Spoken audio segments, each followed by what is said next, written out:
We end the year with big marriage wins in Utah and New Mexico, but could those victories still be overturned? We'll have the latest on our opponents' attempts to undo marriage in those states. We've also seen some major marriage equality advances in Oregon, Ohio, Florida, Arkansas, and Illinois. Plus, AFER has a date for its hearing in the Virginia case. For the American Foundation for Equal Rights, I'm Matt Baum, and welcome to Marriage News Watch for December 30th, 2013. Well, Christmas came a little early this year with marriage equality popping up in Utah and New Mexico. This brings the total number of states with marriage equality to 18. Nearly 40% of Americans now live in a state where LGBT couples can marry. During just the first week of marriage in Utah, clerks issued over 12,000 marriage licenses. But this win isn't final yet. Although the state's request for an emergency stay was denied by both the district court and an appellate court, they're now working on an appeal to the U.S. Supreme Court. We're expecting that filing any day now. As you might expect, polling in Utah is pretty grim, but as in every other state, support is steadily on the rise.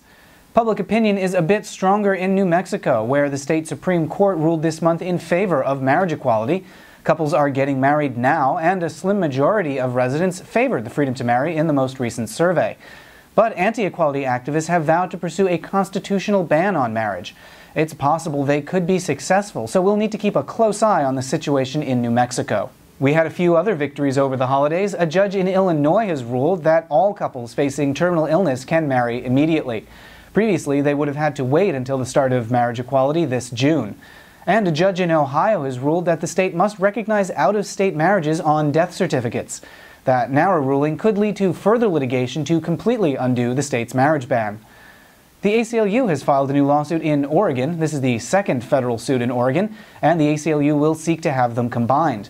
Organizers there will also attempt to overturn the state's marriage ban at the ballot box this November. Equality Florida is working on a lawsuit as well, though they haven't filed it yet. The group's goal is to bring marriage equality to the state by 2016. A suit in Nevada has been slightly delayed. The next briefing deadline in Sevchik v. Sandville has been pushed back 1 month to January 20th. A judge in Arkansas has rejected a motion to dismiss a lawsuit there, so that suit will move ahead. And we have a hearing scheduled in AFER's case against Virginia's marriage ban. That's scheduled for January 30th. Those are the headlines. Subscribe here on YouTube to stay up to date on all these stories. For the American Foundation for Equal Rights, I'm Matt Baum. Thanks for watching. We'll see you next week.